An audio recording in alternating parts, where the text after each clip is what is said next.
네, 경주 에이펙 기간 중 한미 양국의 가장 큰 난제였던 관세 협상 타결은 물론 안보 분야에서도 양측이 공감대를 형성했습니다. 특히 한국의 핵 추진 잠수함 도입을 트럼프 대통령이 전격적으로 승인한 이유와 앞으로의 추진은 어떻게 진행될지 최재민 해설위원과 함께 알아보겠습니다. 어서 오세요. 안녕하십니까? 네, 안녕하세요. 네. 자, 먼저 트럼프 대통령이 한국의 핵 추진 잠수함 건조를 전격적으로 승인한 그 배경부터 좀 짚어볼까요? 한마디로 말씀을 드리면 전략적 이익과 그 지역 안보 환경의 변화가 복합적으로 작용했다고 볼 수가 있겠습니다. 예. 자, 그러면 실제 전략적으로 어떻게 이런 걸 선택하게 된 배경은 어떻게 저희가 볼 수 있을까요? 요즘에 이제 뉴스를 들으셔가지고 아시다시피 북한이 그 이제 SLBM 잠수함 발소 탄도 미사일을 계속해서 이제 발사를 하고 있고요. 네. 핵 추진 잠수함 건조를 추진해서 수중 위협을 이제 고도화하고 있는 상황입니다. 이에 이제 한국이 기동성 자막 능력이 뛰어난 핵 추진 잠수함을 보유하는 게 한미 연합 방위 태세 억지력을 크게 향상시킨다고 판단했을 가능성이 크고요. 네. 한국이 핵 추진 잠수함을 보유해서 한반도 주변 해역 방어와 북한 그 잠수함 그 추적 활동에 주도적인 역할을 하면 미 해군의 그 전략적 부담을 상당 부분 덜 수 있다는 판단도 작용한 것으로 보입니다. 네.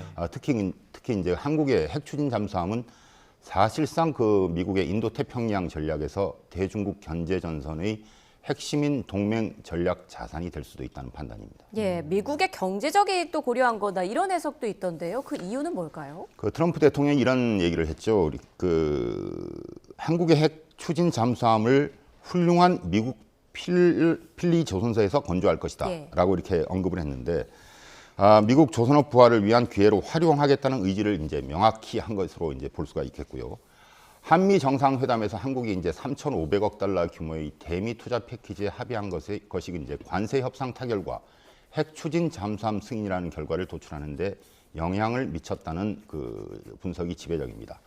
트럼프 입장에서는 경제적 이익과 안보적 협력을 교환한 측면이 있다고 봐야 하고요. 그런데 그 한국의 핵 추진 잠수함 확보는 미국 기술 지원과 그 해결료 공급이 없이는 사실상 이제 불가능한 상황인데, 네.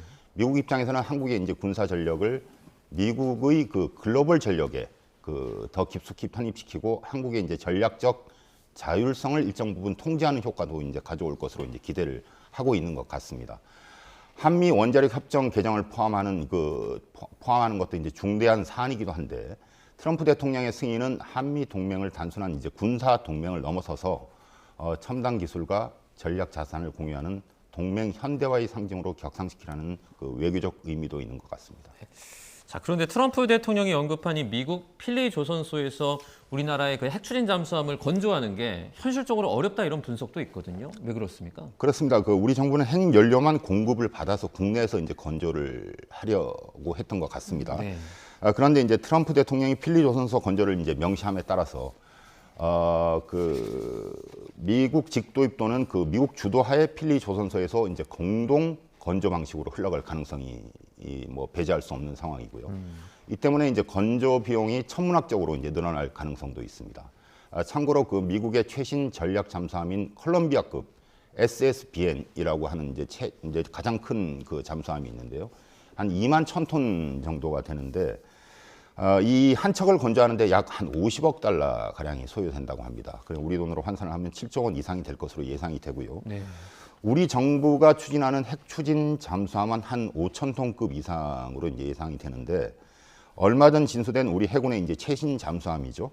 장영실함은 3,600톤급으로 한 척을 건조하는데 한 1조 1,000억 원 정도가 이제 들었다고 합니다. 따라서 한국형 핵 추진 잠수함을 그 한 척 건조하는데 최소한 그 2조 원 가량이 들어갈 것으로 보이고요. 그런데 이거를 갖다가 그 미국에서 건조하면 비용이 더 들어갈 수 있다는 예상이 나오고 있습니다. 더욱이 이제 필리 조선소는 현재 그 상선과 군수 지원함 같은 그 사업을 주로 하고 있고, 전투함이나 이제 잠수함 같은 건조는 실적이 없는 상황입니다. 핵 추진 잠수함은 그 일반 잠수함과는 달리 그 원자를 이제 그 탑재를 해야 하므로 그 방사선 차폐 구조물 같은 고도의 특수 인프라가 이제 필요한 상황이고요. 숙련 그 인력은 미국에서도 즉시 확보하기가 어려운 게 현실입니다. 또한 필리 조선소는 그 미국 방산 업체로도 지정이 되어 있지 않아서 핵 추진 잠수함 같은 군수함을 건조하려면 행정적 절차를 거쳐야 하는데 최소한 한 수년이 걸릴 수 있다는 분석도 나오고 있습니다. 우리가 독자적으로 핵 추진 잠수함을 건조해도 이제 한 10년 정도가 걸릴 것으로 보이는데 예. 이를 미국에서 이제 건조하면 기간이 더 늘어날 수도 있다라고 이제 보고 있는 겁니다. 네, 핵추진 잠수함 도입이 승인되긴 했지만 앞으로 구체적으로 따져봐야 할 부분이 굉장히 많은 건데, 자 그렇다면 한국이 추진하는 핵추진 잠수함의 원자로는 어떻게 될까요? 우리가 그 추진하는 핵 추진 잠수함은 그 우라늄 농도가 그 19.9% 이하, 그러니까 그 정도 되는 수준에서 원자로를 이제 사용할 것으로 이제 추정이 되고요. 미국과 영국은 그 잠수함 수명 주기 동안에 이제 한 30년, 40년 가량을 쓰는데 연료 교차가 없는 90% 이상의 이제 고농축 우라늄을 사용을 합니다. 미국이나 영국보다는 그 원자로 자체가 이제 좀 커질 수가 있습니다. 이제 커지지만은 한 5년에서 한 10년마다 핵연료 장전이 필요하다는 그 단점은 있지만은 국제 그 비확산 체제를 준수할 수 있다는 그 장점도 있습니다. 국제적으로 우라늄 농도가 이제 20% 이하 미만이면은 저농축으로 이제 분류가 되고요. 20%를 이제 초과를 하면은 핵무기 제조에 전용될 수 있는 고농축으로 분류가 돼서 국제적인 통제가 굉장히 엄격한 상황입니다. 우리는 핵 확산 논란을 피하고 20% 미만의 농축 우라늄을 사용할 계획입니다. 네. 자, 일부는 핵 추진 잠수함 한 척을 건조를 하느니 차라리 우리가 독자적으로 이 잠수함을 만들어서 장영실함 같은 그런 잠수함을 더 많이 건조하는 게 낫다라는 의견도 있거든요. 어떻게 보세요? 그 주장도 일리는 있는 주장입니다. 그 미국이 보유한 핵 잠수함은 그 연료 보급 없이 최대 이제 한 6개월 이상을 이제 수중에 머물 수가 있거든요. 네. 원자로의 에너지를 그 이용해서 바닷물을 그 증류해서 식수를 만들고요.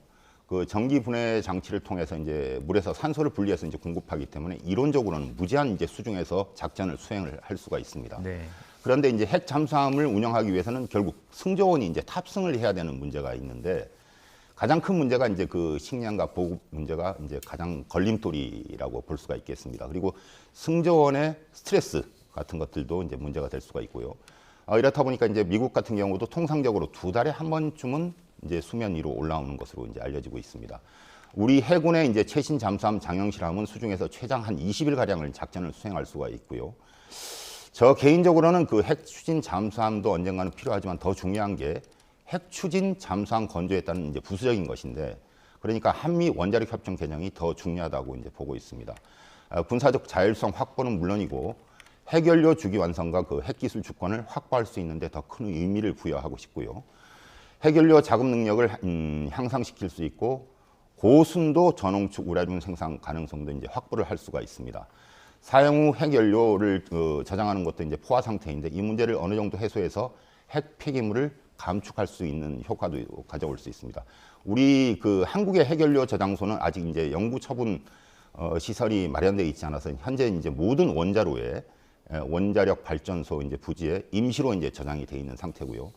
이 시설은 2030년 정도 되면 그 포화 상태가 돼서요. 사회적 문제로 대두가 될 수 있습니다. 우리가 아는 그 경주 방패장이 있다라고 이제 생각을 하는데 거기에는 사용 후 핵연료 처분하는 시설이 아니고 방사능 이제 농도가 굉장히 낮은 의료 시설이나 이런 데서 나오는 폐기물을 처리하는 곳입니다. 네. 네. 자, 말씀 중에 속보가 들어와서 좀 전해드리고 계속 질문 이어가도록 하겠습니다. 대통령실에서 밝힌 내용입니다. 재판중지법 불필요하다는 게 일관된 입장이다라고 강유정 대변인이 브리핑 중에 말을 했는데요. 자, 앞서 더불어민주당은 현직 대통령의 재판을 중지하는 이른바 재판중지법을 추진하지 않기로 했다라고 밝혔죠. 이 법을 국정안정화법이라 부르면서 연내 처리 가능성을 내비친 지 하루 만에 백지화를 선언했습니다. 네, 이로써 그러니까 여당과 대통령실 모두 한입으로 재판중지법 또는 이 국정안정법의 필요성이 좀 높지 않다라고 판단을 한 것으로 보입니다. 다시 한번 전해드리겠습니다. 대통령실이 재판중지법이 필요하지 않다라는 게 일관된 입장이다 이렇게 밝혔다는 소식입니다. 자세한 소식은 또 들어오는 대로 전해드리도록 하겠습니다. 네, 핵추진 잠수함과 관련해서 또 여쭤보면 위성락 안보실장도 한미 원자력 협정 개정 문제에 상당한 진전이 있다 이렇게 말을 했어요. 그렇습니다. 그 적어도 그 일본 수준의 이제 권한을 확보하는 방향으로 이제 논의가 진행이 돼야 된다라고 이렇게 밝히고 있습니다. 일본은 그 미국과의 원자력 협정을 통해서 20% 이제 전홍축과 사용국 핵 연료 재처리를 자율적으로 이제 수행할 수 있는 권한을 이제 보유를 하고 있고요. 네. 이건 이제 무엇을 의미하냐면은 유사시 6개월 안에 이제 사실상 핵무기도 만들 수 있다라는 수준에 이르렀다는 얘기입니다. 우라늄을 한 20%까지 자율적으로 이제 농축한다는 거는 핵무기로 사용하는 90% 이상 이제 고농축 우라늄을 사용하기 위해서는 그 90% 우라늄을 갖다 농축을 해야 되는데 이걸 갖다 90% 이상 해놨다라는 얘기입니다. 그러니까 이제 20%가 사실상의 90%다 핵무기를 만드는데 그렇게 해서 이제 굉장히 그런 중요한 의미가 있고요. 위 실장은 그 문서 작업도 이제 대강 돼 있다고 이제 밝혀서 고위급 차원에서 이제 큰 틀에서의 이제 합의가 이루어졌음을 시사했는데 이번 한미 정상회담에서 안보 논의의 이제 복합적인 연장선상에서 핵 추진 잠수함의 건조 얘기도 나온 게 아닌가 싶습니다. 네. 자, 지금까지 최재민 해설위원과 함께 핵 추진 잠수함에 대해서 좀 자세히 짚어봤습니다. 고맙습니다. 고맙습니다.